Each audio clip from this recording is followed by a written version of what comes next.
জয় হিন্দ। আজ এই ঐতিহাসিক যুগ সন্ধিক্ষণে অন্য কিছু বলে এই অনুষ্ঠান শুরু করা সম্ভব নয়। একসময় নেতাজি সুভাষচন্দ্র বসুর কণ্ঠে জয় হিন্দ ধ্বনিতে ঐক্যবদ্ধ হয়েছিল আসমুদ্র হিমাচল।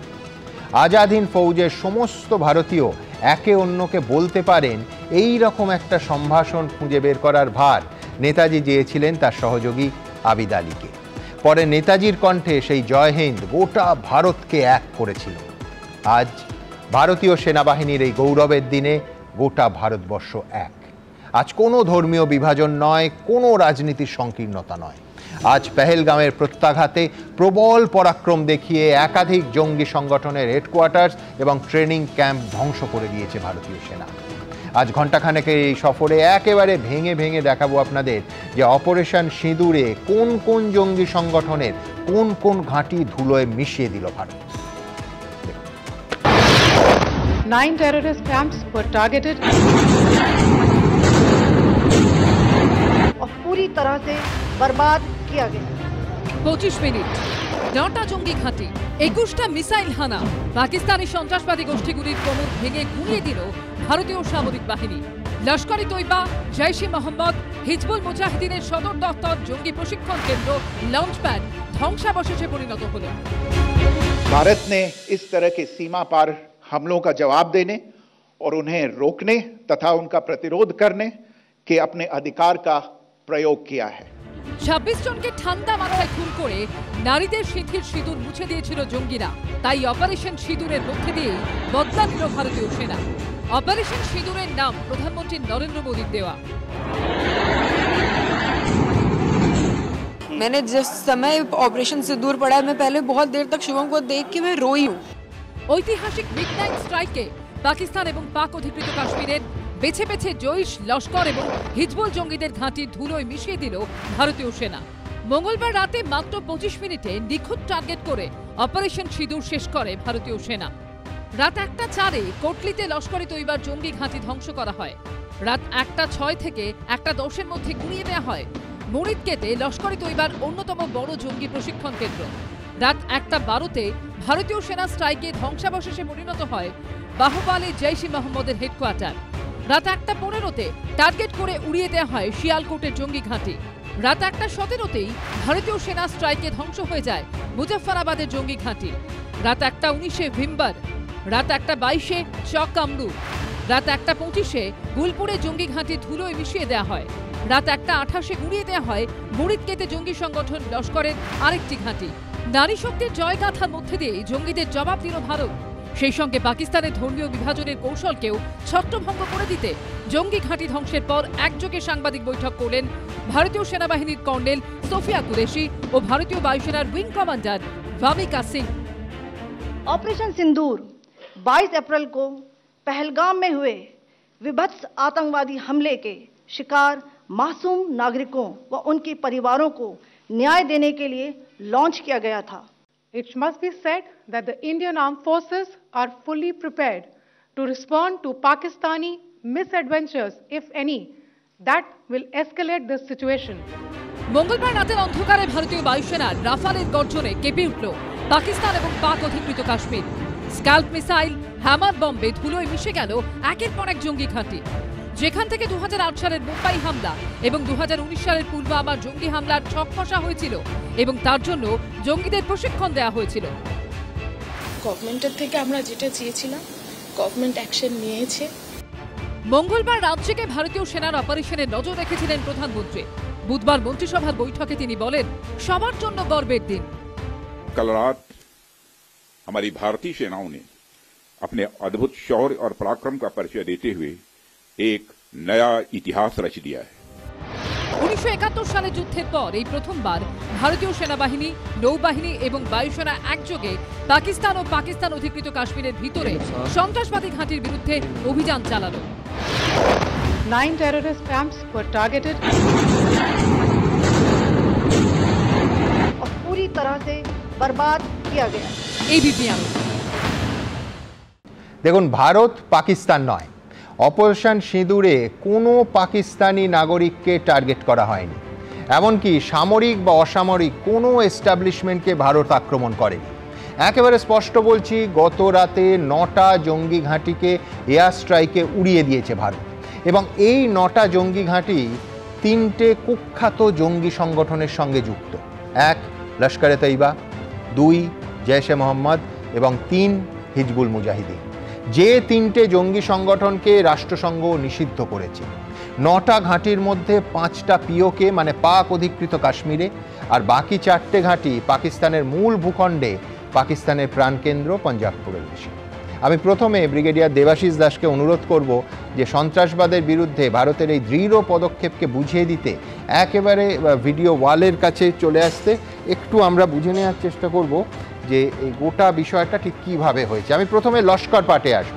লস্করের ঘাঁটি অপারেশন সিঁদুর, এলওসি থেকে 13 কিলোমিটার দূরে আব্বাস ক্যাম্প, কোটলি যেখানে ফিদাই বাহিনীর প্রশিক্ষণ হয়েছে। চলে আসি এলওসি থেকে ওই 30 কিলোমিটার দূরে সওয়াই নালা ক্যাম্প, মুজাফফরাবাদ, এখানে ট্রেনিং চলেছে। এলওসি থেকে 30 কিলোমিটার দূরে গুলপুর ক্যাম্প, কোটলিতে, এবং আন্তর্জাতিক সীমানা থেকে 18 থেকে 25 কিলোমিটার দূরে মার্কাজ তৈবা, যেখানে আজমাল কাসাফের ট্রেনিং হয়েছে, হেডলি ট্রেনিং হয়েছে। আমি এইখানে দেবাশিস দা আপনার কাছে আসবো। এই সবকটা ক্যাম্প লস্করের একেবারে প্রতিষ্ঠাতার আমি বলবো নিয়ন্ত্রণে চালাতো, এবং একেবারে পিন পয়েন্ট করে কালকের রাতের এই অ্যাটাকে ভারত চুরমার করে দিয়েছে। কতটা তাৎপর্যপূর্ণ এবং এর ইম্প্যাক্ট কি হতে পারে? হ্যাঁ, দেখুন, এই যে আপনি একটু আগে বললেন 9টা ক্যাম্প, তার মধ্যে আপনি যদি দেখেন এলওসিটা যেখানে আপনি লাল লাইনটা লাগিয়েছেন, একদম ওইখান থেকে শুরু হয়েছে, একদম নিচের থেকে ওপর অব্দি যদি দেখেন 750 কিলোমিটার ওটার লম্বা। আচ্ছা, এবার এই 750 আগের বারে আমরা যেটা করেছিলাম সার্জিক্যাল স্ট্রাইক, মানে আপনি এই রেখাটা বলছেন, এই পুরো রেখাটা, তো এইটার লম্বাটা 750, এটা শেষ হয় উপরে মুজফফরাবাদ দিকে গিয়ে, আর এইখানে নিচে একদম জম্মুর কাছে এসে এটা এখানে পড়ে। এইবার এছাড়া আমরা পাঞ্জাব ইন্টারন্যাশনাল বর্ডারের উল্টো দিকে দেখেছি। এবার কি হয়েছে যে এই লস্করে তৈবা, জৈশ-এ মোহাম্মদ, আমি আজকে সকালে বলছিলাম যে লস্করে তৈবা, জৈশ-এ মোহাম্মদ আর পাকিস্তান আইএসআই মানে একই নামেরই 3টে রূপ আর কি, কারণ এরাই এগুলোকে তৈরি করছে।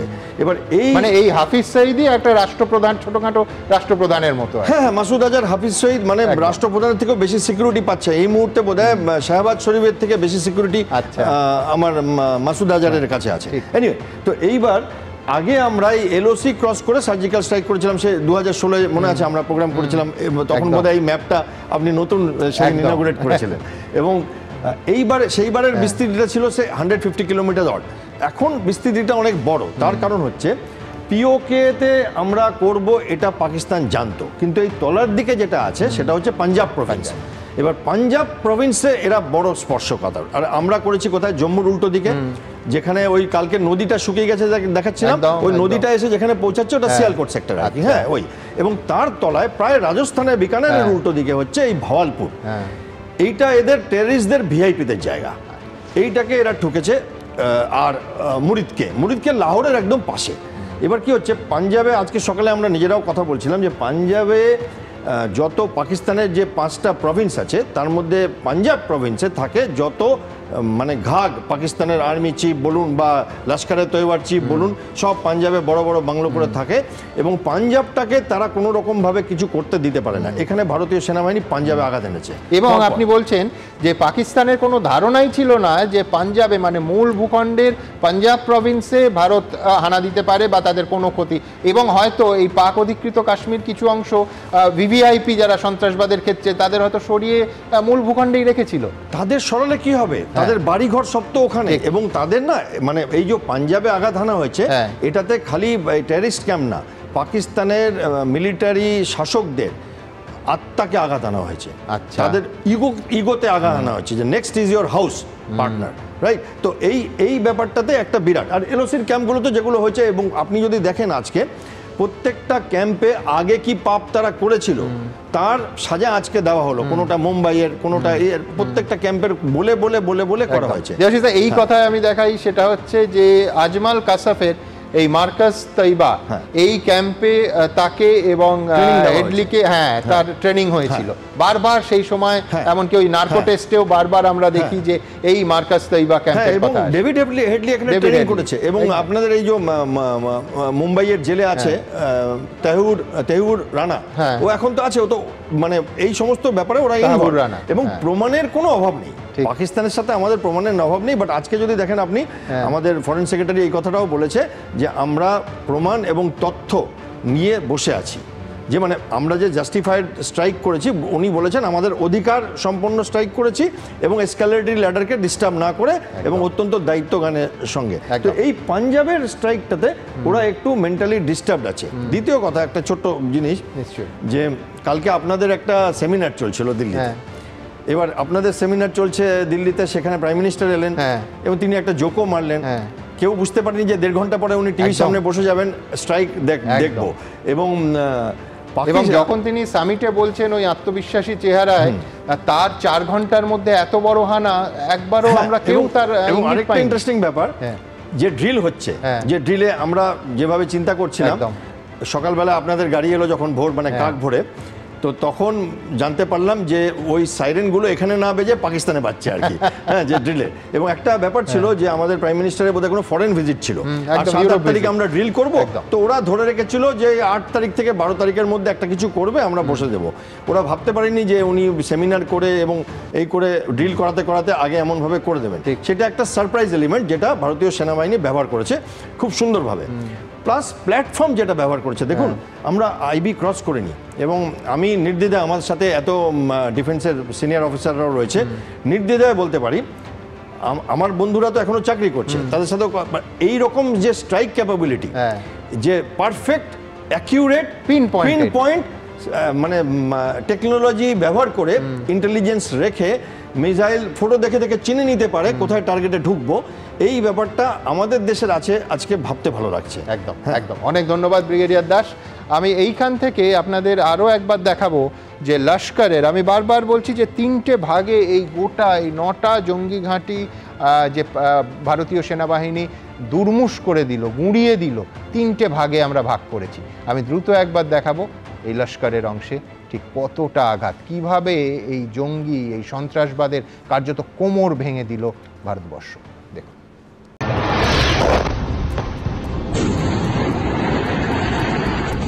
140 কোটির মনোবল ভেঙে দিয়েছিল পেহেলগাঁওয়ের জঙ্গি হামলা। এর ঠিক 16 দিনের মাথায় পাকিস্তানে ঢুকে সন্ত্রাসবাদের কোমর ভেঙে দিল ভারত।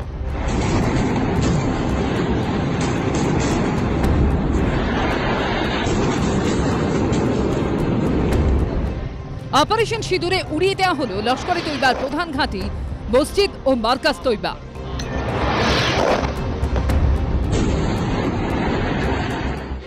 বারবার ভারতকে রক্তাক্ত করেছে যে হাফিজ সঈদ, তার ধ্যান জ্ঞান আদর্শভূমি ছিল যে মার্কাজ তৈবা। নিখুঁত, অব্যর্থ, নিয়ন্ত্রিত হানায় সেটাই ধ্বংস করে দিল ভারতীয় সামরিক বাহিনী।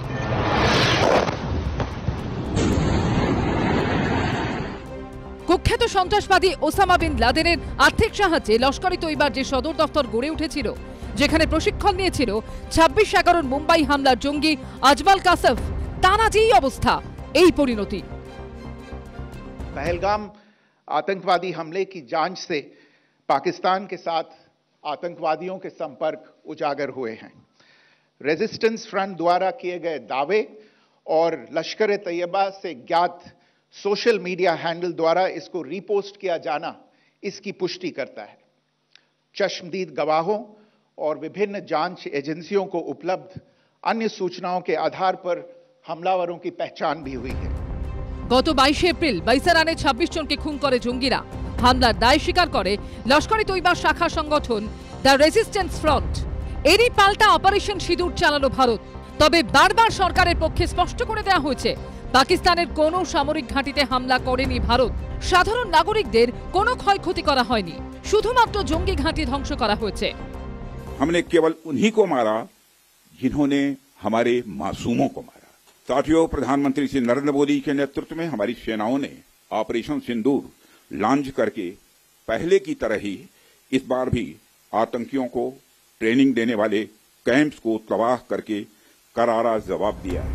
26/11 হামলার ছক বাস্তবায়নে লস্কর-ই তৈবার এই সদর দপ্তরের প্রধান ভূমিকা ছিল। তাই এই প্রথম একেবারে পাকিস্তানের মূল ভূখণ্ডে অবস্থিত পাঞ্জাব প্রদেশের মুরিদকেতে প্রত্যাঘাত করল ভারত। मरकज ताइबा मुरीद के यह आईबी से 18 से 25 किलोमीटर दूरी पर है। 2008 के मुंबई हमले के आतंकी भी यहीं से प्रशिक्षित हुए थे। अजमल कसब व डेविड हेडली भी यहाँ ट्रेन हुए थे। শুধু মার্কাজ তৈবাই নয়, গুড়িয়ে দেয়া হলো লস্কর-ই তৈবার আরো 3টি ক্যাম্প, যার মধ্যে রয়েছে মুজাফফরাবাদের সবাই নালা ক্যাম্প, যেখানে ছিল লস্করের ট্রেনিং সেন্টার। ধ্বংস করে দেয়া হলো কোটলির গুলপুর ক্যাম্পও। 2023 সালের 20 এপ্রিল পুঞ্চ এবং 2024 সালের 9 জুন কাশ্মীরে তীর্থযাত্রীদের বাসে হামলার প্রশিক্ষণ দেয়া হয়েছিল লস্করের এই ক্যাম্প থেকেই।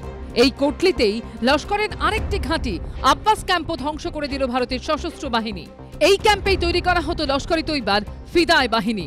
15 জন জঙ্গিকে ট্রেনিং দেওয়ায় সক্ষম ছিল এই ক্যাম্প। ওদের গুটিয়ে দিয়ে মুরিদকে থেকে তছনছ করে দিচ্ছে, একটা আঘাত দেওয়া হলো ওদের, যেটা সবক শেখানো হলো যে দেখো তোমরা যদি ভারতবর্ষের এগেন্স্টে তোমাদের ট্রেন মিলিটেন্ট পাঠাও, এখানে সন্ত্রাসবাদ পাঠাও, আমরা কিন্তু তার যোগ্য জবাব দিচ্ছি। পাকিস্তান দাবি করে লস্কর-ই তৈবার কোনো অস্তিত্বই আর নেই। তাদের কথা মতো এই লস্করের সদর দফতর ধ্বংস করে তাদের অস্তিত্বহীন করে দিল ভারতীয় সামরিক বাহিনী। এবিপি আনন্দ। লস্কর-ই তৈবার পর জৈশ-এ মোহাম্মদ। জৈশ-এ মোহাম্মদের সঙ্গে একেবারে একাত্ম হয়ে আছে একটা অত্যন্ত চেনা নাম, মাসুদ আজহার। কোন মাসুদ আজহার? ভারতের গলার গত 26 বছর ধরে যে জঙ্গি, যে সন্ত্রাসবাদী কাঁটা হয়ে যাচ্ছে। 1999 সাল থেকে 2025 সাল একটার পর একটা মারাত্মক সন্ত্রাসবাদী ঘটনার মাস্টার মাইন্ড। 25 বছরের জন্য অপেক্ষা করেছিল, তারও বেশি সময় ভারত অপেক্ষা করেছিল আজকের এই মুহূর্তটা, এই দিনটার জন্য। এই মাসুদ আজহার ভারতীয় সেনাবাহিনীর হাতে গ্রেফতার হয় 1994 সালে। তার পরের ঘটনা মোটামুটি আমাদের স্মৃতিতে, আপনাদের স্মৃতিতে থাকবে, সেটা হচ্ছে কান্দাহার বিমান অপহরণ। পণবন্দি করে তার বিনিময়ে 1999 সালে মাসুদ আজহারকে ছেড়ে দিতে বাধ্য হয় ভারত। আর 2001 সালে সংসদে জঙ্গি হামলার পেছনে মাস্টার মাইন্ড এই মাসুদ আজহার। 2019-এ পুলওয়ামা হামলার পেছনেও মাস্টার মাইন্ড মাসুদ আজহার। এবং আজকে এর পরিবারের 10 জন আর 4 জন অত্যন্ত বিশ্বস্ত লোক জৈশের হেডকোয়ার্টার্সের সঙ্গে গুঁড়িয়ে দিল ভারতীয় সেনাবাহিনী। আমার পরের প্রতিবেদন, তারপর কোন কোন ক্যাম্প, জৈশ-এ মোহাম্মদের কোন কোন ক্যাম্প আজকে ধুলোয় মিশে গেল তাও দেখাবো। আগে প্রতিবেদন। প্রত্যাঘাত, প্রত্যুত্তর, প্রতিদান, সব একসাথে এক রাতে। 25 ভারতীয় রক্তে সেদিন ভিজে গেছিল উপত্যকা, মুছিয়ে দিয়েছিল সিঁদুর। সেই রক্তের রঙেই এবার প্রত্যেক রক্তবিন্দুর হিসেব নিল ভারত। মধ্যরাতে হলো অপারেশন সিঁদুর। ধ্বংস করে দেয়া হলো আরেক জঙ্গি সংগঠন জৈশ-ই মোহাম্মদের হেডকোয়ার্টার। পাকিস্তানের বাহওয়ালপুরে জৈশের মূল ডেরা উড়িয়ে দিল ভারতের সশস্ত্র বাহিনী। এরই সঙ্গে উড়িয়ে দেয়া হলো মুজাফফরাবাদে জৈশের সাইদানা বিলাল ক্যাম্প, ভীমবেরের বর্নালা ক্যাম্প, শিয়ালকোটের সার্জল ক্যাম্প ও বাহওয়ালপুরের মার্কাজ সুবহান আল্লাহ। मरकज सुबहान अल्लाह भावलपुर ये इंटरनेशनल बाउंड्री से 100 किलोमीटर दूर है। जैश-ए मोहम्मद का मुख्यालय था। यहाँ पर रिक्रूटमेंट, ट्रेनिंग व इंडॉक्ट्रिनेशन का केंद्र भी था। शीर्ष आतंकी अक्सर यहाँ आते थे। মাসুদ আজহার কুখ্যাত পাকিস্তানি জঙ্গি। 1994 সালে পাকিস্তান থেকে ভারতে ঢোকার পর তাকে গ্রেফতার করেছিল সামরিক বাহিনী। কিন্তু 1999 সালের 24শে ডিসেম্বর ইন্ডিয়ান এয়ারলাইন্সের বিমান IC-814 হাইজ্যাক করে জঙ্গিরা। শেষ অবধি মাসুদ আজহারকে ছেড়ে দিতে বাধ্য হয় বাজপেয়ী সরকার। তারপর থেকে বারবার ভারতকে ক্ষতবিক্ষত করেছে মাসুদ ও তার জঙ্গি সংগঠন জৈশ-ই মোহাম্মদ। 2001 সালে ভারতের সংসদ ভবনে জঙ্গি হানায় 14 জনের মৃত্যু। ওই বছরই জম্মু কাশ্মীর বিধানসভার বাইরে বিস্ফোরণে 38 জনের মৃত্যু। 2016 সালে জম্মু কাশ্মীরের উড়িতে সেনা ঘাঁটিতে হামলায় 19 জনের প্রাণহানি। সেই বছরেই পাঠানকোটে বায়ুসেনা ঘাঁটিতে হামলায় 8 জনের মৃত্যুর নেপথ্যে ছিল এই একটাই নাম, মাসুদ আজহার। আর তার আস্তানা ছিল বাহওয়ালপুরের এই সদর দফতর, তাও মাটিতে মিশিয়ে দিল ভারতীয় সামরিক বাহিনী। मरकज सुभान अल्लाह भावलपुर ये इंटरनेशनल बाउंड्री से 100 किलोमीटर दूर है। जैश ए मोहम्मद का मुख्यालय था।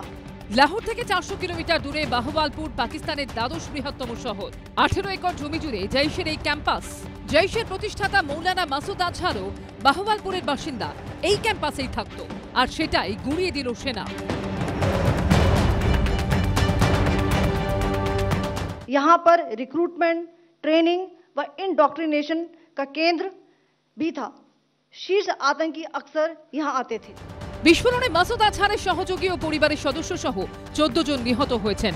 মৃত্যুর কথা স্বীকার করে নিয়ে মাসুদ আজহার বলেছে, আফসোস নেই, হতাশও নই, বরং আমার মনে বারবার এই কথা আসছে যে আমিও যদি এই 14 সদস্যের সঙ্গে জান্নাতের যাত্রায় যোগ দিতে পারতাম। লস্করে তৈবার হেড যদিও মারা না গিয়ে থাকে, এখন এই জানি উনি মারা গেছেন কিনা, মাসুদ আজহারের অনেক ফ্যামিলি ডিস্ট্রয় হয়েছে। খুব ক্যালিব্রেটেড ব্যাপারটা হলো, আমরা পাকিস্তান আকাশসীমা লঙ্ঘন করিনি। পাকিস্তানের ওপরে যে এলওসি আছে ওখানে কোনো সীমা নেই, ওরা ভায়োলেট করেছে, আমরা ভায়োলেট করেছি। পাকিস্তান এয়ার স্পেসে তো ভায়োলেশনের কোনো ব্যাপার নেই। মুরিদকে ভাওয়ালপুর যেগুলো করেছে সেখানে হয়তো এয়ার স্পেস ভায়োলেট করে গেছে।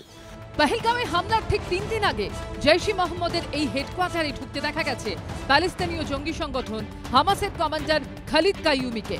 সূত্রের খবর, সেদিন জৈশের হেডকোয়ার্টারে হামাস কমান্ডার কাইয়ুমি ও জৈশ অপারেটর রাউফ আসকারের সঙ্গে বৈঠক হয়। আর এর 19 দিনের মাথায় উড়িয়ে দেওয়া হলো এই আস্ত জঙ্গি দপ্তরে। পার্থপ্রতিম ঘোষের রিপোর্ট, এবিপি আনন্দ। এই জৈশের ঘাঁটিগুলো কিভাবে ভারতীয় সেনা গুঁড়িয়ে দিল, আমি ব্রিগেডিয়ার প্রবীর সান্যালকে অনুরোধ করব যে একটু আমরা ক্যাম্পগুলোর চেহারাটা দেখি, যার ফলে একটু দর্শকদের যদি আপনি বুঝিয়ে দেন যে ঠিক কীভাবে ভারতীয় সেনাবাহিনী একেবারে পিন পয়েন্টেড অ্যাটাক করে একটার পর একটা ঘাঁটি উড়িয়ে দিল। আমি ম্যাপে আসব। জৈশের ঘাঁটিগুলো পরিষ্কার দেখা যাচ্ছে। সায়দানা বিলাল ক্যাম্প, মুজফ্ফরবাদ। পাক অধিকৃত কাশ্মীর থেকে 9 কিলোমিটার দূরে বর্নালা ক্যাম্প, ভিমবার এলাকায়, যেখানে ট্রেনিং এবং অস্ত্রের ট্রেনিং ইত্যাদি হচ্ছে। আন্তর্জাতিক সীমানা থেকে 6 কিলোমিটার দূরে সার্জাল ক্যাম্প, শিয়ালকোট, পাঞ্জাব প্রদেশের শিয়ালকোট, সেইখানে এই ট্রেনিং ক্যাম্প। এবং আন্তর্জাতিক সীমানা থেকে 100 কিলোমিটার দূরে মার্কাজ সুবহানাল্লাহ বাওয়ালপুরের হেডকোয়ার্টার্স, এইটাকেও গুঁড়িয়ে দেওয়া হয়েছে। সব থেকে গুরুত্বপূর্ণ বোধহয় এইটা, একটু আপনার ব্যাখ্যায় আসবে কতটা গুরুত্বপূর্ণ ভাওয়ালপুর। হ্যাঁ, আমাদের বুঝতে হবে the concept of strategic surprise. Right. 1971 যুদ্ধর পরে একটা হয়তো আন্ডারস্ট্যান্ডিং ছিল বিটুইন পাকিস্তান আর ইন্ডিয়া, যদি আমাদের দুজনের মধ্যে ঝামেলা লাগে ওটা পিওকেতেই লিমিটেড থাকবে। আচ্ছা, আমরা আইবিতে ঝামেলা করব না, একদম মূল ভূখণ্ডে তার কোনো আঁচ পড়বে। হ্যাঁ, রাইট। 2016 উরি হলো, রিয়াকশন কাছে পিঠে এলো সার্জিক্যাল স্ট্রাইক। পুলওয়ামা হলো, বালাকোট হলো, পিওকে। পাকিস্তান হয়তো এটা কনভিন্স হয়ে গিয়েছিল, যাই হোক, যতই এগ্রেভেশন হোক না কেন, পাকিস্তান পাঞ্জাবে হয়তো কোনোদিন ইন্ডিয়া অপারেশন করবে না, সাহসও নেই হয়তো। The concept of strategic surprise, ইন্ডিয়াও আমাদের যতদিন পাকিস্তানের সাথে লড়াই লেগেছে, বর্ডার ইনকারশন হয়েছে, যাই কিছু হয়েছে, আমরা জেএনকেতে এলওসিতে আমরা লিমিটেড ছিলাম। কিন্তু এইবার ভাবনা চিন্তা একটু বদলে গেল। এবং প্রধানমন্ত্রী আগেই বলেছিলেন যে এই হামলাকারী এবং তাদের মদতদাতাদের এমন শাস্তি দেওয়া হবে যা তাদের কল্পনারও অতীত। এক্স্যাক্টলি আপনি যেটা বলছেন। সো স্ট্র্যাটেজিক সারপ্রাইজ আমরা এখানে অ্যাচিভ করেছি।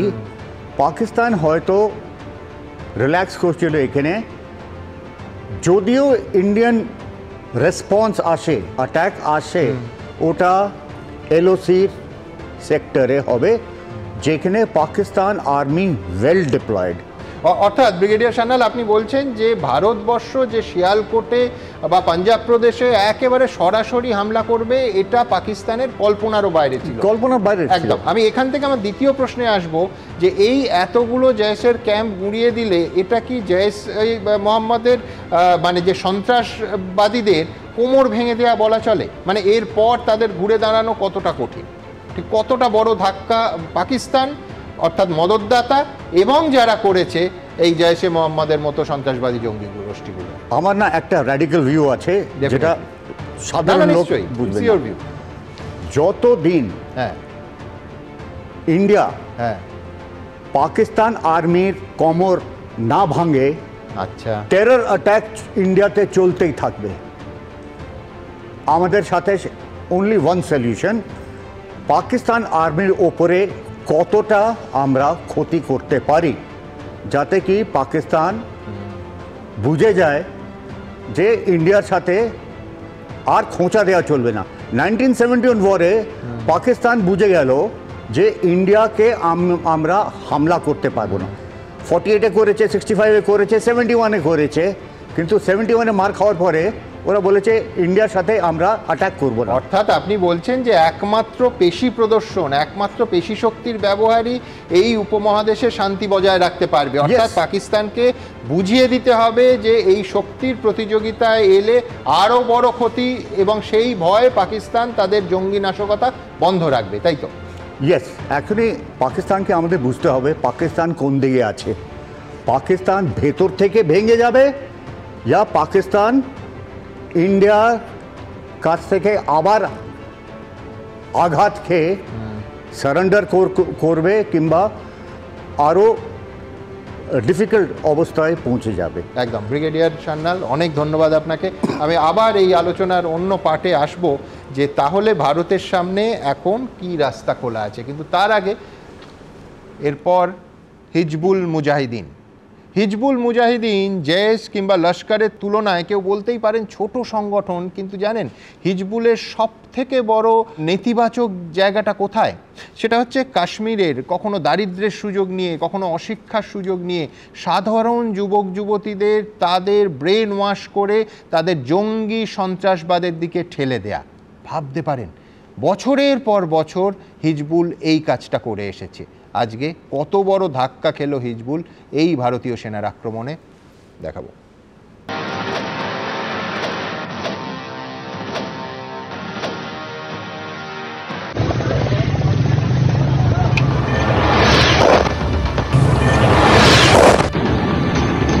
আর না, আর পাঠানকোট, আর উরি, আর পুলওয়ামা, আর পহেলগাঁও নয়, ভারতের মাটিতে পাকিস্তানের সন্ত্রাসবাদকে পাকাপাকি নির্মূল করতে একযোগে আঘাত হানল সেনাবাহিনী, বায়ুসেনা, নৌসেনা।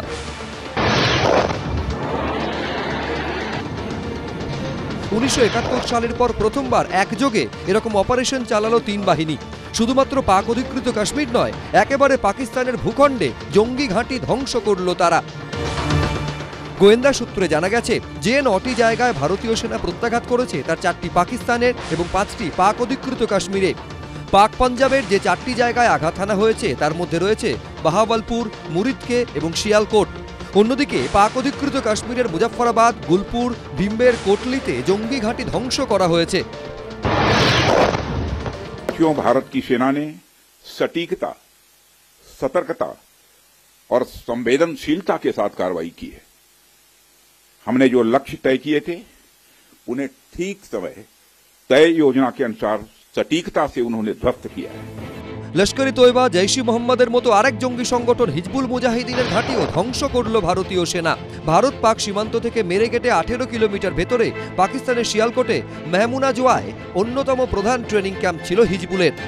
মঙ্গলবার গভীর রাতে অপারেশনে সেটাই মাটিতে মিশিয়ে দেওয়া হয়েছে। मेहमूना जाया कैंप सियालकोट, यह 18 से 12 किलोमीटर आईबी से दूर था। हिजबुल मुजाहिदीन का बहुत बड़ा कैंप था। একসময়ে উপত্যকায় জঙ্গি কার্যকলাপ পরিচালিত হতো এই হিজবুলের হাত ধরেই, যার প্রধান সৈয়দ সালাউদ্দিন। 8 বছর আগেই যাকে আন্তর্জাতিক সন্ত্রাসবাদী হিসেবে ঘোষণা করা হয়েছে, এই হিজবুলেরই অন্যতম আরও এক কমান্ডার ছিলেন বুরহান ওয়ানি। 2016 সালের 8ই জুলাই উপত্যকায় সন্ত্রাসবাদের পোস্টার বয় বুরহানকে খতম করেছিল সেনা। অন্যদিকে হিজবুল প্রধান সৈয়দ সালাউদ্দিন ওরফে মোহাম্মদ ইউসুফ শাহ ছিলেন কাশ্মীরের সৈবুঘের বাসিন্দা। প্রথম জীবনে সরকারি চাকুরে মোহাম্মদ ইউসুফ 8এর দশকের শেষের দিকে জঙ্গি কার্যকলাপের সঙ্গে জড়িয়ে পড়ে। জঙ্গি সংগঠন হিজবুল মুজাহিদিনের প্রধানের পাশাপাশি পাকিস্তানের ISI এর সমর্থনপ্রাপ্ত জেহাদিদের সংগঠন কোয়ালিশন অব জিহাদিস্টের প্রধানও তিনি। প্রায় 4 দশক ধরে কাশ্মীরে একের পর এক জঙ্গি হামলায় নাম জড়িয়েছে সালাউদ্দিনের। ये कठुआ जम्मू क्षेत्र में आतंक फैलाने का नियंत्रण केंद्र था। पठानकोट एयरफोर्स बेस पर किया गया हमला भी इसी कैंप से प्लान और डायरेक्ट किया गया था। সৈয়দ সালাউদ্দিন 1989 থেকে শ্রীনগর থেকে হাওয়া হয়ে গেছে, ও চলে যেয়ে ও পিওকে দিকে, আগে মুজফ্ফরাবাদে ছিল, এখন শিফট করে গেছে শিয়ালকোটের দিকে। এবং এ কাশ্মীর থেকে যত মিলিটেন্ট রিক্রুট হতো তার মেন কন্ট্রিবিউট ছিল সৈয়দ সালাউদ্দিন। এবং যেটা ইউনাইটেড জিহাদ কাউন্সিল যেটা রয়েছে পিওকেতে, তার চেয়ারম্যান হচ্ছে কিন্তু সৈয়দ সালাউদ্দিন। সুতরাং সৈয়দ সালাউদ্দিনকে যে এই ও সংগঠনকে যে আঘাত করা একটা বিরাট আঘাত, কারণ কাশ্মীর থেকে যে লোকাল রিক্রুটমেন্টটা অনেকটা বন্ধ হয়ে যাবে। পাঠানকোট এয়ারবেসে জঙ্গি হামলাতেও জৈশ-ই মোহাম্মদের সঙ্গে যুক্ত ছিল হিজবুল মুজাহিদিন। মঙ্গলবার গভীর রাতের অপারেশনে গুঁড়িয়ে দেওয়া হলো তাদেরই ঘাঁটি। এবিপি আনন্দ। দেখুন, ধারে ভারে হয়তো লস্কর কিংবা জৈশের থেকে কিঞ্চিত কম, কিন্তু আরেকটা দিক থেকে অনেক এগিয়ে এই হিজবুল মুজাহিদিন। তার কারণ কাশ্মীরের যুব সমাজকে কখনো ধর্মের ভুল ব্যাখ্যা দিয়ে, কখনো সম্পূর্ণ আর্থিক কারণে ব্রেন ওয়াশ করে বিপথে চালিত করত এবং সাধারণ যুবকদের জঙ্গিবাদের দিকে ঠেলে দিত, তাদের ট্রেনিং দিত। এই মারাত্মক জঙ্গি সংগঠন কালকে এদেরও কোমর ভেঙে দিল ভারতীয় সেনা। আমি কর্নেল পৃথ্বীরঞ্জন দাসকে একবার ভিডিও ওয়ালের কাছে গিয়ে একটু আমাদের বোঝানোর অনুরোধ করব যে ঠিক কতটা গুরুত্বপূর্ণ এই মেহমুনা জোয়া ক্যাম্প। শিয়ালকোট অর্থাৎ আবার সেই পাঞ্জাব প্রদেশ, এখানে হেডকোয়ার্টার্স, আন্তর্জাতিক সীমান্ত থেকে 12 থেকে 18 কিলোমিটার, একেবারে হিজবুলের ঘাঁটি। কতটা গুরুত্বপূর্ণ কর্নেল পৃথ্বীরঞ্জন দাস?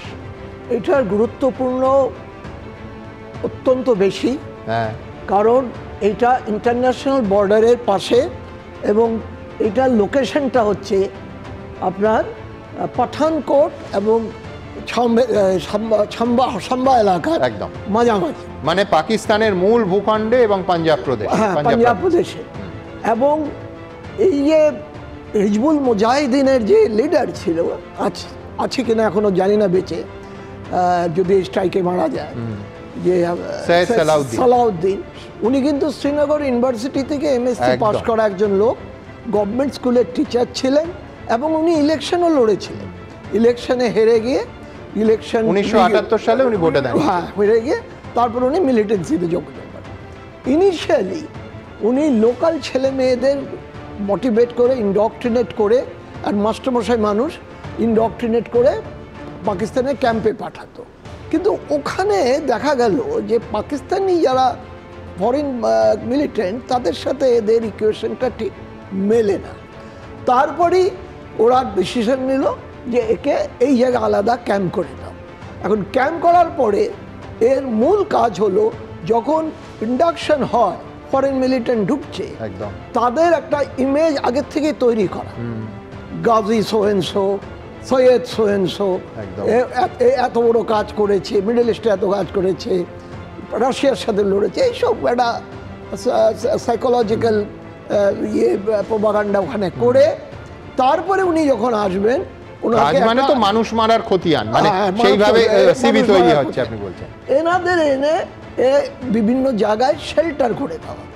এরা মূলত লিঙ্কম্যানের কাজ করত এবং যেখানে শেল্টার করে দিয়ে তারপরে যেটা যৌথ উদ্যোগ করত, ফরেন মিলিটেন্টকে সামনে দেখিয়ে তারা তাদের মতো কথাবার্তা বলতো, তারপরে এদের কাজ ছিল লোকাল রিক্রুটমেন্ট করা, যে আরও ছেলে মেয়েদের, মেয়েদের তো যেত না, ছেলেদের রিক্রুট করে ওদের ওখানে ইন্ডক্ট্রিনেট করে বর্ডার ক্রস করে দাও। এখন দেখা গেল কাশ্মীরে যখন এই ট্যুরিজম এত বেড়ে Flourish গেল, করছে, 2 কোটি প্রতিটা মানুষ মানুষ যাচ্ছে। যেই জায়গাটা ডিস্টার্ব এরিয়া তার জনসংখ্যা 93 লক্ষ থেকে 97 লক্ষ, আর লাস্ট ইয়ারে 2,37,00,000 লক্ষ ট্যুরিস্ট। একটা লোক পিছু 2.5টা ট্যুরিস্ট। আপনি কলকাতার যদি চিন্তা করুন যে 1.5 কোটি মানুষ বা 2 কোটি মানুষ থাকে, প্রায় 6 কোটি ট্যুরিস্ট আসছে, তাহলে কিরকম অবস্থা হবে ইকোনমিক ভাইব্রেন্স। তাতে দেখা গেল গত 1 বছরে ওদের রিক্রুটমেন্ট তলানিতে চলে গেল, কারণ যেইটা খবর ছিল যে 60 থেকে 65টা ফরেন মিলিটেন্ট ঘুরে বেড়াচ্ছে বিভিন্ন জঙ্গলে, আর্মি অল আউট অপারেশন করছে বিভিন্ন এলাকায়, এবং জয়েন্ট অপারেশন পুলিশও ভালো কাজ করেছে এসএসজির সঙ্গে। তাছাড়া সেন্ট্রাল পুলিশ ফোর্স যেমন বিএসএফ, সিআরপিএফ, এরাও বিভিন্ন জায়গায় এইসব অপারেশন করে, অর্থাৎ পর্যটনের হাত ধরে যে মুহূর্তে মানুষ আর্থিকভাবে স্বনির্ভর হতে শুরু করলো, আর্থিক উন্নতি হতে থাকলো, অবশ্যই জঙ্গি এবং সন্ত্রাসবাদের থেকে মানসিকভাবে বিযুক্ত হয়ে গেল, বিশেষ করে যুব সমাজ। যখনই আপনার মনে আছে আমি একটা কন্ট্যাক্ট করেছিলেন এখান থেকে কেউ, আমি তখন যেদিন ঘটনাটা আমি বলেছিলাম এইটার উদ্দেশ্য দুটো, কাশ্মীরের অর্থনীতির কোমর ভেঙে দেওয়া এবং একটা সাম্প্রদায়িক যে বিভাজন তৈরি করা, যেটা ওরা আশা করেছিল ভারতবর্ষের সারা দেশে এটা ছড়িয়ে যাবে। কিন্তু কারণে ওইভাবে ধর্ম জিজ্ঞেস করে প্রথমবার ওরা এটা করলো। কিন্তু ভারতবর্ষের একটা যেমন সামরিক শক্তি আছে, কূটনৈতিক শক্তি আছে, আর্থিক শক্তি বেড়েছে, আর্থিক শক্তি আছে, তার থেকেও আর বড় জিনিস হচ্ছে রেজিলেন্স আছে। আমি একটা উদাহরণ দিচ্ছি, ওইটাই বললাম যে আর্থিক শক্তি, কারেক্ট, আর্থিক শক্তি। আপনার মনে আছে বোম্বেতে একদিন সমস্ত ফার্স্ট ক্লাস ডাব্বার মধ্যে বিস্ফোরণ ঘটলো, প্রায় 200-র মতো লোক মারা গেল, কিন্তু পরের দিন থেকে বোম্বে অ্যাজ ইউজুয়াল চললো। তো কোনো রকম ওরা করেছিল উদ্দেশ্য করে যে কোনো রকম একটা সাম্প্রদায়িক দাঙ্গা হবে, হয়নি। তো সেইখানেও ভারতের যে প্রধানমন্ত্রী দক্ষ নেতৃত্বে যেই ঘটনা জবাব দেওয়া হলো, সেটার একটা ঐতিহাসিক জিনিস। অনেক ধন্যবাদ কর্নেল দাস। আমরা এইখান থেকে আমি কাল রাত 3টের সময় আমাদের এক্স স্যান্ডেলে লিখেছিলাম যে বারবার স্টুডিওতে বসে ওই বিতান অধিকারীর স্ত্রী যখন বলতেন যে আমায় কিছু জিজ্ঞেস করা হয়নি, তার কারণ আমার সিঁদুর দেখেই ওরা বুঝতে পারলো যে আমি হিন্দু, এবং বিতানকে গুলিতে ঝাঁঝরা করে দিল। আমি বলছি, কালকে আমি লিখেছি যে ভারতীয় উপমহাদেশের ইতিহাসে ওই ঘামে ভেজা মুছে যাওয়া সিঁদুর চিরস্থায়ী হলো, তার কারণ অপারেশন সিঁদুর। আমি ঠিক এই জায়গা থেকে যাদের সিঁদুর মুছে দেওয়ার চেষ্টা করেছিল, এবং স্পেসিফিক্যালি আমি কর্নেল দাসের সঙ্গে সম্পূর্ণ একমত যে এইভাবে প্রশ্ন করে গোটা দেশে একটা বিভাজন, হিংসা, একটা কার্যত আগুন জ্বালানোর চেষ্টা করেছিল এই জঙ্গিরা, কিন্তু যাদের সব থেকে ব্যক্তিগত ক্ষতি হলো, আজকে এই প্রত্যাঘাতের পর তারা কি বলছেন, তাদের বলার অধিকার সব থেকে বেশি, তাদের কথা শুনেছি আমরা। দেখুন,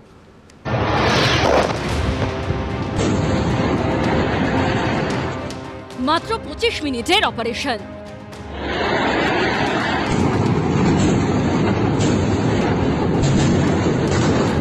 পেহেলগাঁও কাণ্ডের বদলা নিতে পাকিস্তানের একাধিক জঙ্গি ঘাঁটি দুর্বশ করল ভারত। বেছে বেছে হিন্দু নিধনের প্রত্যাঘাত অপারেশন সিঁদুর, এই কোডনেম ঠিক করেন খোদ প্রধানমন্ত্রী নরেন্দ্র মোদী। তার কারণ 22 তারিখ মহিলারা জানিয়েছিলেন মাথার সিঁদুর দেখে গুলি চালিয়েছিল জঙ্গিরা। মুসলিম তারা সরে যান, কালমা পড়ুন, কালমা বলুন, আর মেরে দিল, যাদের কপালে সিঁদুর দেখেছে মেরে দিল।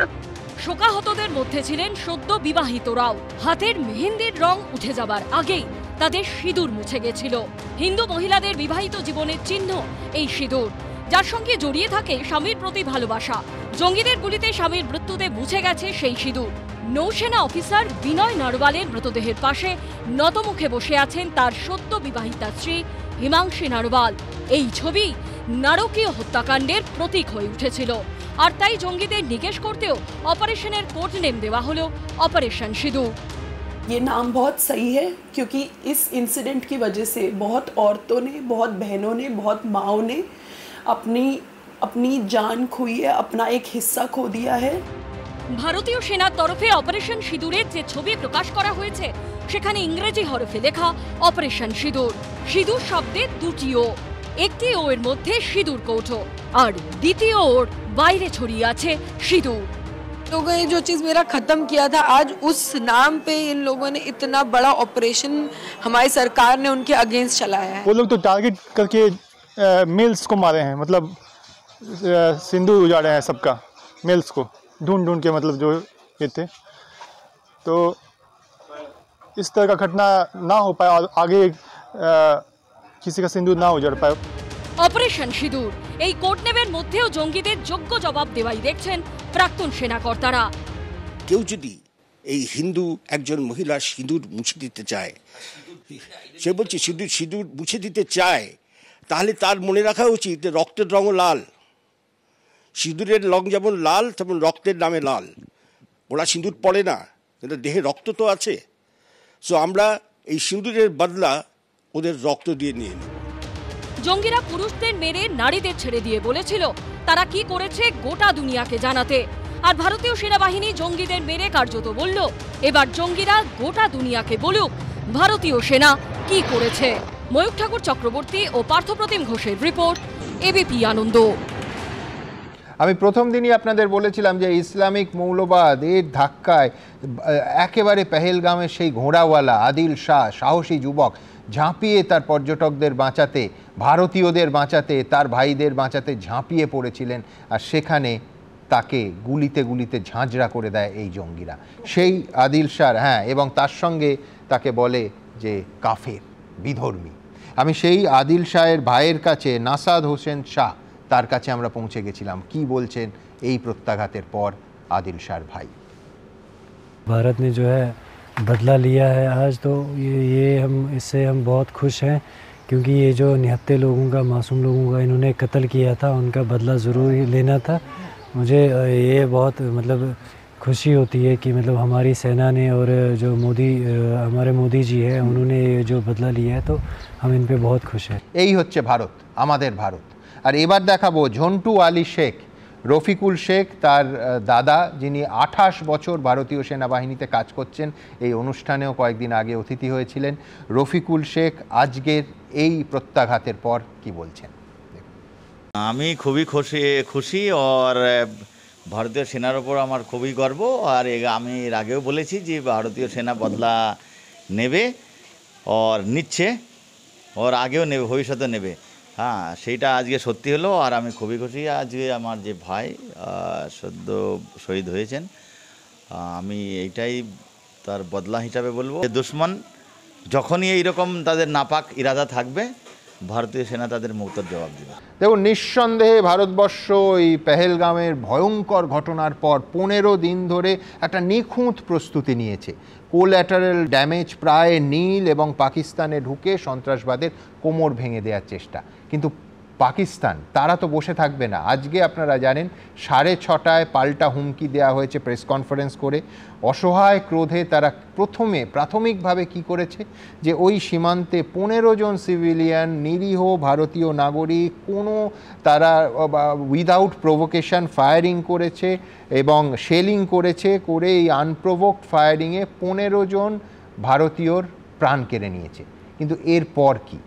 একেবারে স্পষ্ট করে পাকিস্তানের তরফে জানানো হয়েছে যে এর পাল্টা জবাব আসছে, এবং পাকিস্তান সেনার ওপর সেটা ছেড়ে দেওয়া হয়েছে। ঠিক এই জায়গায় ভারতের প্রস্তুতি কতটা? আমি ব্রিগেডিয়ার প্রণব ঘোষের কাছে যাব। ব্রিগেডিয়ার ঘোষ, একটাই জিনিস জানতে চাইব যে এইরকম একটা রোগ স্টেট, তাদের হাতে পরমাণু অস্ত্র, তারা তো যা খুশি করতে পারে। ভারত ঠিক কী ভাবছে, কতটা প্রস্তুত পাকিস্তানের মোকাবিলায়? সুমনবাবু, আপনি ওদেরকে অনেক প্রেস্টিজ দিলেন, বললেন একটা রোগ স্টেট। হ্যাঁ, I don't call them a rogue state. ওরা একটা conglomeration of Islamic terrorism all over the world. এটা একটা দেশ যদি আপনারা বলেন, সেটা দেশকে অপমান করা হয়। যে দেশের সৈনিকরা ইউনিফর্ম পরে টেরোরিজম করে, তাদের মতন দুর্ভাগা দেশ আর কেউ নেই। কারণ coming to the subject main, ওরা কি করতে পারে এই সুবাদে আমি বলবো, ওরা কি করতে চাইবে আর কি করতে পারবে। দেখুন, চাওয়া তো অনেক আছে, কিন্তু পারাটা তো অত সহজ নয়। পারতে গেলে তো তাদের সার্টেন অ্যামাউন্ট অফ রেস্টও দরকার হবে, ঠিক তার ছাড়া তো এটা করা সম্ভব নয়। যে দেশ সকালের ব্রেকফাস্ট মিস করে, বোধহয় ব্রাঞ্চ করে ইংরেজিতে বলে, তারপরে হয়তো ভিক্ষার ঝুলি নিয়ে বেরোয়, ডিনারের পয়সা কোথার থেকে জোগাবে, সে যদি আরেকটা দেশ যার অর্থনৈতিক অবস্থা এখন পৃথিবীতে number 3 if I am correct, সেরকম একটা দেশের সঙ্গে বলে তাদেরকে আমরা যুদ্ধ করে নাস্তানাবুদ করব, ইন্দাসের রিভারে রক্তগঙ্গা বইয়ে দেবো, তাহলে পরে এটাকে হটকারিতাও বলা বোধহয় বেশি বলা হবে। করতে ওরা যেটুকুন পারে, I have got my serious doubts. প্রথম যেটা হয় এরকম সাধারণ এরকম যুদ্ধের ক্ষেত্রে, যেটা আমরা দেখে এসেছি 71-এও আপনারা দেখেছেন, প্রথমে একটা এয়ার স্ট্রাইক হয়। একদম এয়ার স্ট্রাইকগুলো যখন হয়, দ্যাটস ফর সফটনিং, মানে বলতে পারেন যে আমাদের যে এয়ার ক্যাপাবিলিটিস আছে সেগুলোকে না ইউজ করতে দেওয়া। দ্যাট মিনস এয়ার স্ট্রাইকটা করে প্রথমে যেটা করা হয় সেটা হচ্ছে যে অল দ্য এয়ার স্ট্রিপসগুলোকে ড্যামেজ করে দেওয়া হয়, প্লাস যেটুকুন গ্রাউন্ডে দাঁড়ানোর শক্তি আছে সেটুকুনো ড্যামেজ করার চেষ্টা করা হয়। ওয়েল, 71 সালে যখন এটা করেছিল ওরা, তখন দ্যাট ট্রিগার্ড 71 সালের যুদ্ধ, এবং we all know what happened. আমরা যদি আপনাদের 71 সালে আবার ফিরিয়ে নিয়ে গিয়ে বলি, সেপ্টেম্বর মাস থেকে ডিসেম্বরের মধ্যে, যখন ডিসেম্বর মাসে ইন্ডিয়ান আর্ম ফোর্সেস যখন বাংলাদেশ আসওয়াইল ইস্ট পাকিস্তানে পেনিট্রেট করে, তখন already there entire air force in that place was grounded. There was no air force, that was grounded. And when we went in, it was a battle, যেটা ground battle, এবং আমাদের army সেটা tackle করে। কিন্তু তখন আমাদের কিন্তু এরকম নিষিদ্ধ এয়ার ডিফেন্স মেকানিজম ছিল না। আজকে ইন্ডিয়ান আর্মির কাছে, ইন্ডিয়ান আর্মি কেন, আমাদের ভারতবর্ষের কাছে যে এয়ার ডিফেন্স সিস্টেমটা রয়েছে, যা 3টে এখনই already applied to, S-400 is suppose to be one of the best in the world, তার কোনো সন্দেহ নেই। এতে the capabilities of S-400 is enormous. Well, নিশ্চয়ই নয়, কোনো ওয়েপন সিস্টেমই নিশ্চিত নয় যেটা ডিস্ট্রয় করা যায় না, কি ওটাকে ইভেড করা যায় না। করা যায় সার্টেনলি, ইনক্লুডিং আয়রন ডোম, তাকেও পেনিট্রেট করা যায়, কিন্তু তার জন্য যে প্রস্তুতি লাগে, তার জন্য যে জিনিসপত্র লাগে, তার জন্য যে মিউনিশনস লাগে, সেগুলো তো ওদের কাছে এখন নেই একদম। সো এটা কভার করে S-400 almost 6 kilometers to stratosphere, 80 kilometers of height. It has got a range of about 600 kilometers of detection and 400 kilometers of killing. কাজেই দিস ইজ 36টা মিসাইল একসঙ্গে আসতে পারে।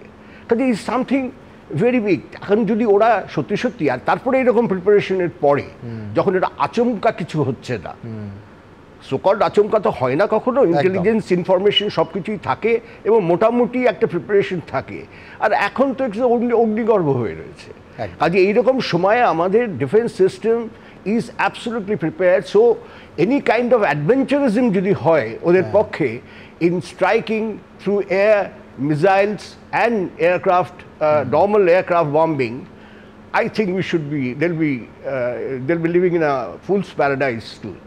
In that এই কনটেক্সটে আমি একটা কথা বলতে চাই, যেটা এই যে কালকের যে আজকের সকালের যে অ্যাটাকটা হলো, তাতে আমরা 24টা মিসাইল ফায়ার করেছি, একদম স্কাল্প, একদম cruise missile, which is just subsonic, মানে হচ্ছে এটা 0.95 ম্যাক, ওকে, মানে এক হলে পরে মানে সাউন্ডের ইয়ে হয়।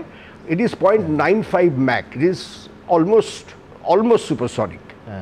এবং এটাতে it is a stealth, agreed. 24টা আমরা মেরে দিলাম, 9টা টার্গেটে, একটা ডিটেক্টেড হলো না। ওদের এয়ার ডিফেন্স ছিল, করছিলটা কি? ওরা যদি একটা জিনিস ভাবে যে they are taking on a country which is 6th largest missile producing country in the world, একদম একদম, and has a capability of 29 types of missiles, যার মধ্যে খালি একটার ওরা দৃষ্টান্ত গতকাল আজকে সকালবেলা দেখেছে, তাহলে যখন entire arsenal will jump on to them, then where the কি করে ওরা সেটা সামলাবে? আমি তো পাকিস্তান আর কি বলা যায়। আমি বলছি অসাধারণ। ব্রিগেডিয়ার ঘোষ একটা কথা বললেন, সেটা হচ্ছে স্ক্যালপের, এটা হচ্ছে ব্রিটেন এবং ফ্রান্স একসঙ্গে এই মিসাইলটা তৈরি করে এবং অসাধারণ একটা ব্রিটিশ নাম আছে স্টর্ম শ্যাডো। শুরুটা করলেন ব্রিগেডিয়ার ঘোষ, সেটা হচ্ছে যে পাকিস্তান কোনো রাষ্ট্র নয়, একটা ইসলামিক মৌলবাদী বা ইসলামিক সন্ত্রাসবাদীদের একটা সংগঠন। আমি বলছি এই সংগঠনটা এই রকম বলেই রাষ্ট্রের কাছে যা প্রত্যাশিত একটা যে কোনো সুচিন্তিত পদক্ষেপ, সাধারণ মানুষের পক্ষের পদক্ষেপ, পাকিস্তান কিন্তু অনেক সময় ঠিক তার উল্টো মেরুতে থাকে। সুতরাং প্রত্যাঘাতের পর প্রতিশোধের, ওই দিক থেকে আক্রমণের একেবারে সম্ভাবনা উড়িয়ে দেওয়া যাচ্ছে না। ভারত কিন্তু সর্বতভাবে প্রস্তুত এবং সম্ভবত সেই কারণে অনেকে মনে করছেন যে পাকিস্তানের সুর কালকে এই প্রত্যাঘাতের পরে যেখানে চড়েছিল তার থেকে এই মুহূর্তে দাঁড়িয়ে অনেকটা নরম।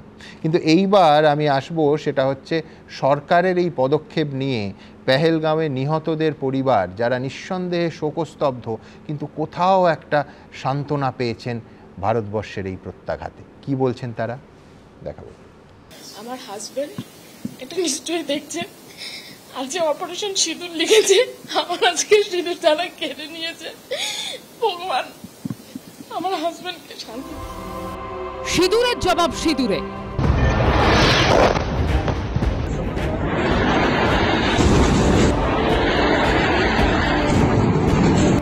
একটা বুলেট তছনছ করে দিয়েছে জীবন। হিন্দু নারীর সিঁদুর মুছে দিয়ে স্বামীর রক্তে সিঁথি রাঙিয়ে দিয়েছে জঙ্গিরা। 15 দিনের মাথায় অপারেশন সিঁদুরে তারই প্রতিশোধ দিল ভারত।